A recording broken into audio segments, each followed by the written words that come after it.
Ele tem prazer em criar personagens, tramas e diálogos e espera que as pessoas tenham o mesmo sentimento ao ler os seus livros.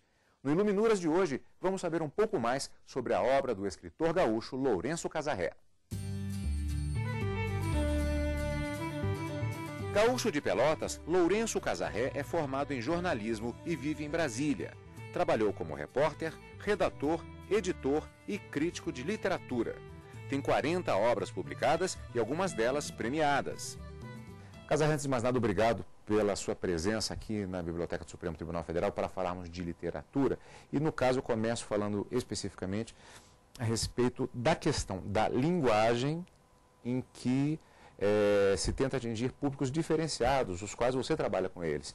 De um lado, os contos voltados para o público essencialmente juvenil e também outros contos voltados para adultos. Eu acho que quando você escreve um livro destinado à literatura adulta, aos adultos, você não obedece a nenhum tipo de policiamento. Você vai trabalhar a linguagem no nível que quiser de sofisticação, né, de requinte. De qualquer forma, você vai criar a história também fragmentada, ou sem princípio, sem fim, né?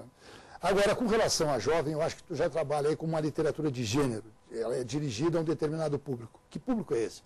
Geralmente é um jovem de 11, 12 anos que está começando a ler. Às vezes é aquele livro que ele vai receber, o seu livro que ele vai receber, o primeiro ou o segundo livro que ele está recebendo. Então eu acho que aí sim, digamos, o meu texto, ele é dirigido.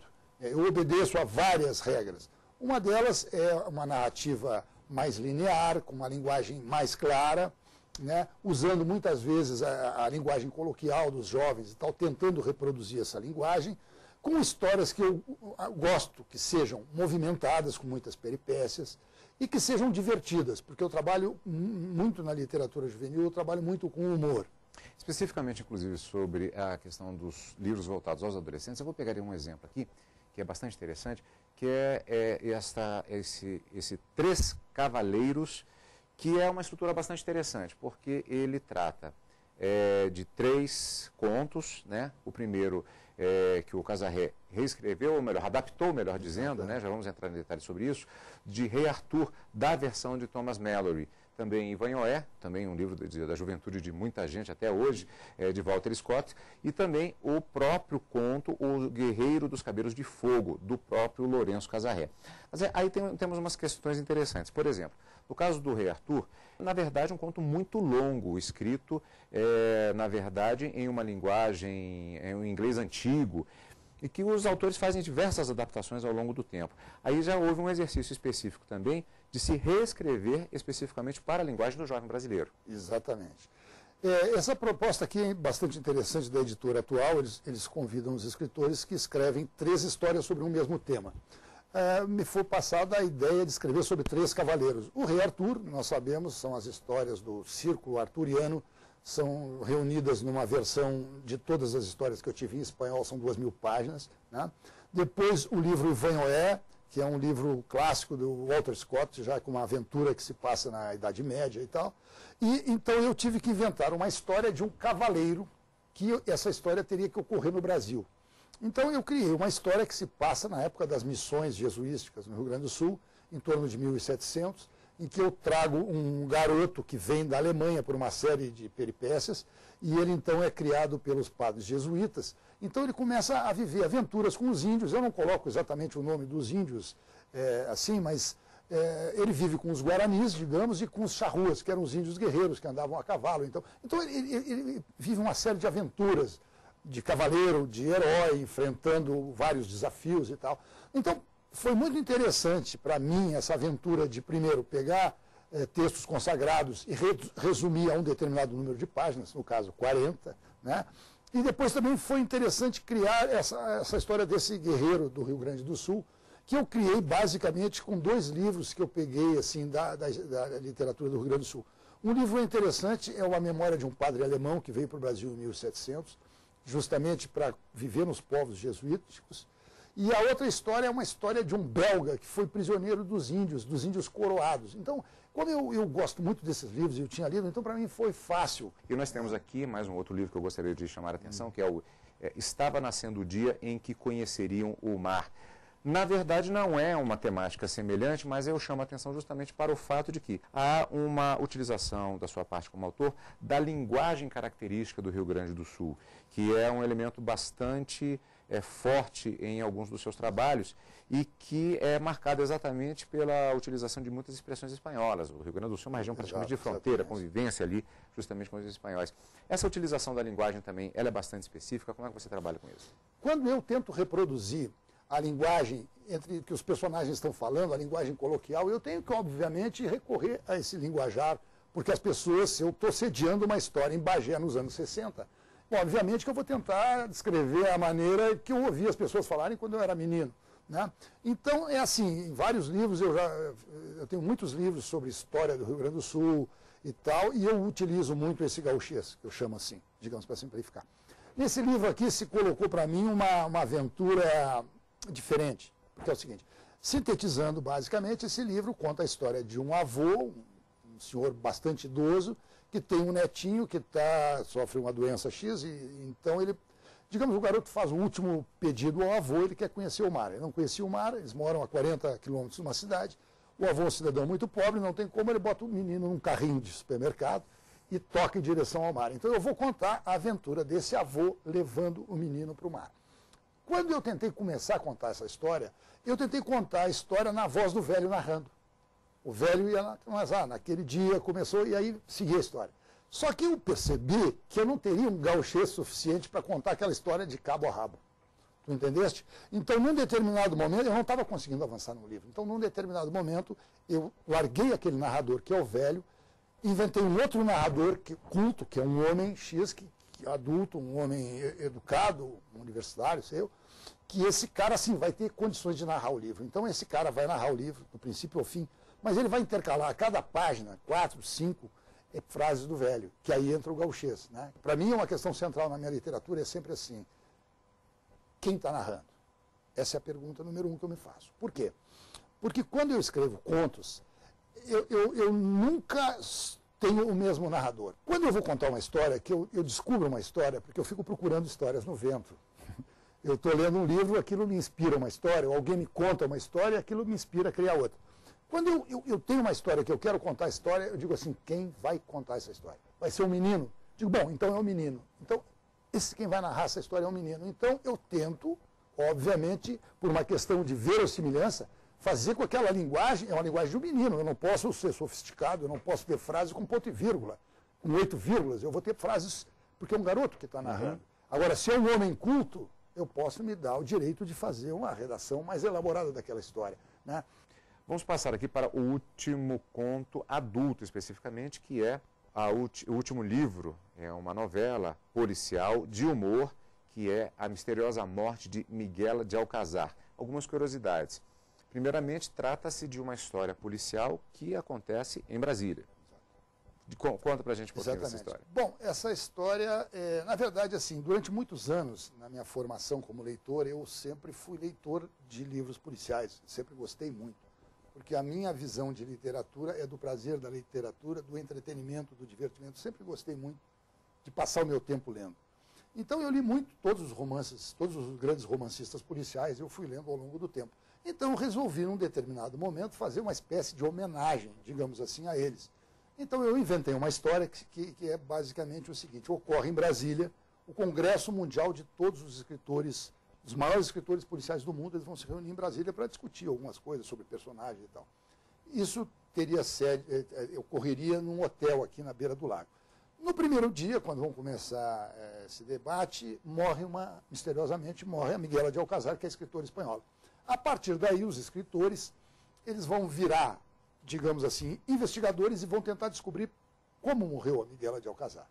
Né? Claro que cada um desses escritores, eu faço assim, digamos, uma caricatura de um grande escritor famoso. O escritor argentino é o Jorge Luis Borges, a escritora inglesa digamos, uma caricatura de Agatha Christie, o escritor francês é o Georges Simenon, entendeu? Então, esses escritores começam a agir como os seus personagens, os personagens que eles criaram, os grandes investigadores. Então, e nesse livro, obviamente, eu faço muitas brincadeiras em torno da literatura policial, dos tipos mais típicos de crimes, né? Os crimes mais típicos de... Entendeu? Então, e aí é um livro de humor. E o narrador é um jornalista gaúcho, que utiliza realmente um pouco do gauchês e tal, e que é um rapaz que ele é secundado. Ele, digamos, é o narrador principal e ele tem como seu companheiro, como, digamos, o companheiro do Sherlock Holmes, ele tem um português, que é o gerente do hotel, né? Que é o português. E, obviamente, aí tem as brincadeiras de português e de brasileiro e tal. Então, é um livro que eu escrevi assim, digamos, é uma minha homenagem aos grandes escritores da literatura policial. Né? Uma possível diversão, é claro, identificar exatamente.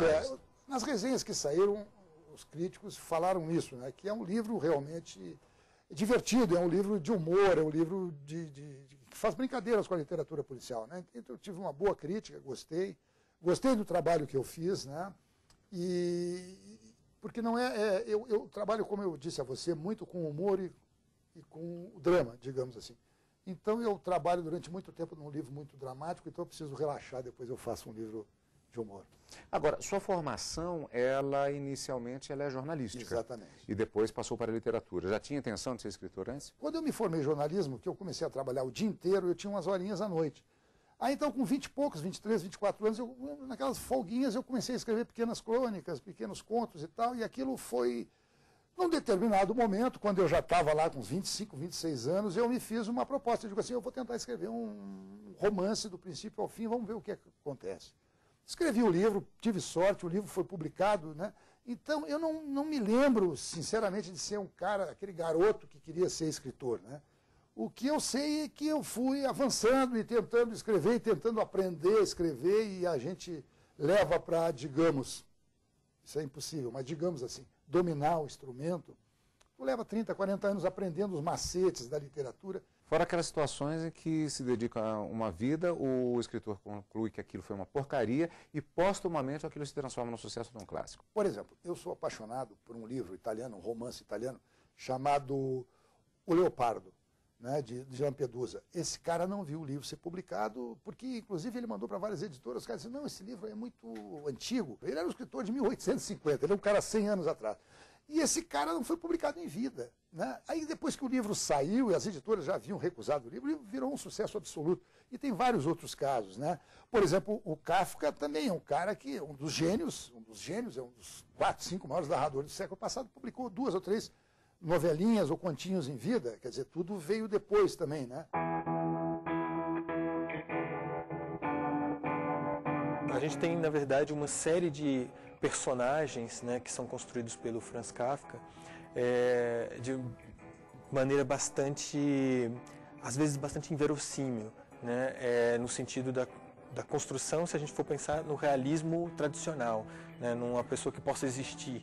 Mas, no fundo, todas elas participavam dessa convivência, né, dessa convivência conflituosa, tanto com a família quanto com o restante da sociedade. Agora, há uma aproximação bastante perigosa aí. Né? Muitas pessoas leem o Processo, a Metamorfose, o Castelo, as grandes obras do Kafka, a partir da Carta ao Pai, né? Que, na realidade, é um documento, embora tenha cunho literário muito forte, com uma linguagem literária muito forte, é um documento familiar e que não, na verdade, não poderia constituir documento de análise, né, de análise literária, mas faz com que todo mundo siga por esse caminho, né, do conflito com o pai, né. No fundo, o Kafka vai repetir todas essas relações de conflito com a autoridade, né, só que essa autoridade vai estar em qualquer outro lugar, né, na justiça, né, que é uma justiça que não chega, né, na própria entrada no castelo, se entra ou se não entra, se é possível ou se não é possível, né, no artista que vai ao limite, né, da sua arte, que é o Artista da Fome, por exemplo, que é um conto brilhante, né, que leva o artista ao limite. Né. Então é sempre esse personagem que está marcado por uma certa imobilidade. E o macete principal que eu tenho hoje, que eu não tinha naquela época, eu gostaria de ter tido, é o seguinte, é a revisão impiedosa 20, 30, 40, 50 vezes, porque o erro continua escondido ali, pequenos errinhos, pequenas bobagens que você tem que ler. Hoje me arrependo de não ter tido essa clareza que eu tenho hoje da necessidade de revisões impiedosas de alguns primeiros livros, né? Muitos deles eu já consegui reescrever. Casarri, infelizmente o nosso tempo já está esgotado. Queria agradecer mais uma vez a sua presença aqui no Iluminuras, desejar boa sorte no acompanhamento das obras já publicadas e principalmente muita inspiração para novas obras que sejam publicadas para o público, seja adolescente, seja para o público adulto. E daqui a pouquinho nós voltamos com o nosso programa Iluminuras para conversar sobre literatura, desta vez com o juiz auxiliar da presidência do Tribunal Superior Eleitoral, Paulo Tamburini. Logo depois do intervalo, nós voltamos já já.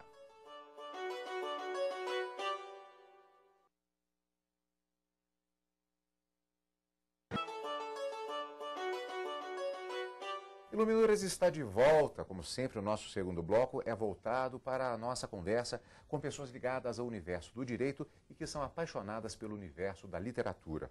Eu converso agora com o atualmente juiz auxiliar da presidência do Tribunal Superior Eleitoral, Paulo Tamburini, que na verdade tem uma história em Brasília especificamente, que começou na verdade com uma expectativa de ficar pouco tempo na cidade, mas já tem algum tempo. Veio aqui na época ainda do ministro Nelson Jobim a criação do Conselho Nacional de Justiça, não é isso, Exato. doutor Paulo?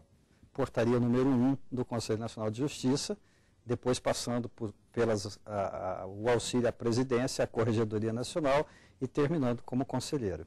E agora no Conselho... Agora no Tribunal Superior Eleitoral. Exato.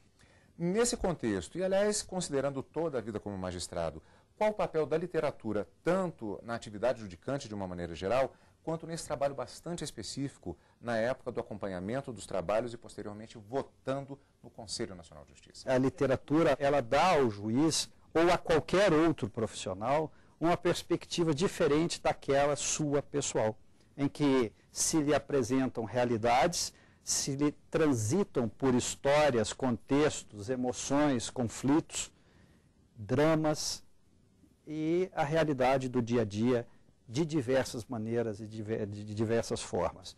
O que, por sua vez, também dá ao juiz, agora especificamente, um caráter de segurança no que diz respeito à insegurança, paradoxalmente. Ou seja, ele dá a nós, seres humanos, a percepção de que nossos valores são relativos, são percepções da realidade, e não são melhores nem piores que outras, mas peculiares porque são nossas. E a literatura nos dá exatamente essa construção e visão dos mundos que aquele autor passa na sua obra. Como a arte também, a música, a pintura, a escultura, e apresentam realidades que se passa através de uma emoção que o autor tenta transmitir.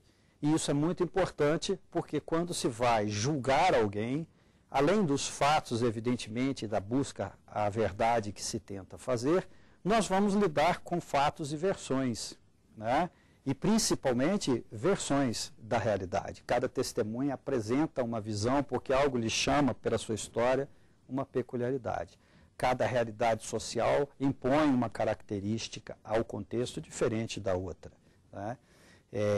E o trabalho nos dá essa grande oportunidade. Eu, como juiz, pude participar de diversos trabalhos de colaboração com as Nações Unidas e passar por diversas realidades em conflitos, né? Como a Palestina, diversos países da África, do Sudeste da Ásia, mas geralmente em conflitos. E ali se podia observar como as pessoas se comportam de maneira diferente diante de uma mesma realidade.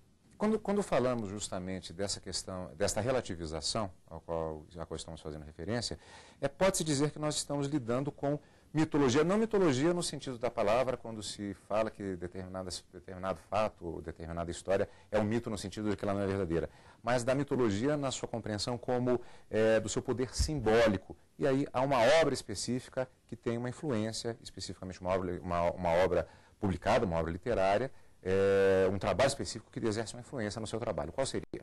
Olha, eu até poderia dizer que existem vários, né? Eu começaria com Fritjof Capra no ponto de mutação, onde exatamente se desconstrói o método cartesiano de análise científica e passa-se para um método holístico onde todo o conjunto é interdependente para se conceber a realidade e não se separar peças do todo e tentar montá-las novamente como um quebra-cabeça.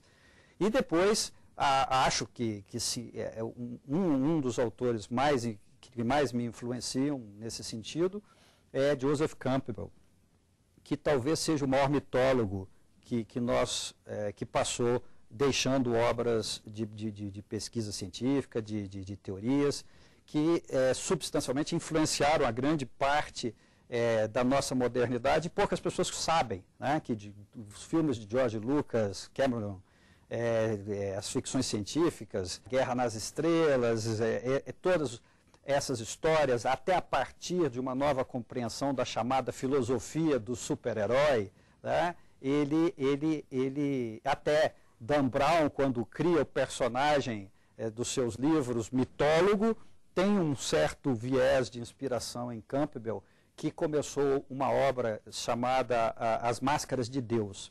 Nessas obras, ele divide em vários livros, mas com o mesmo título, ele percorre todo o universo da mitologia humana, desde a barbárie até estes cenários modernos de super-heróis, o mito do herói solitário, a saga do herói, a eternidade, e passando por diversos episódios da vida do ser humano, desde o casamento, a vida em si, e colocando o símbolo como uma referência. Como é que o ser humano, vivendo, retrata a vida, os seus dramas, os seus sentimentos, as suas emoções, as suas perspectivas, o seu futuro, o seu passado, em símbolos.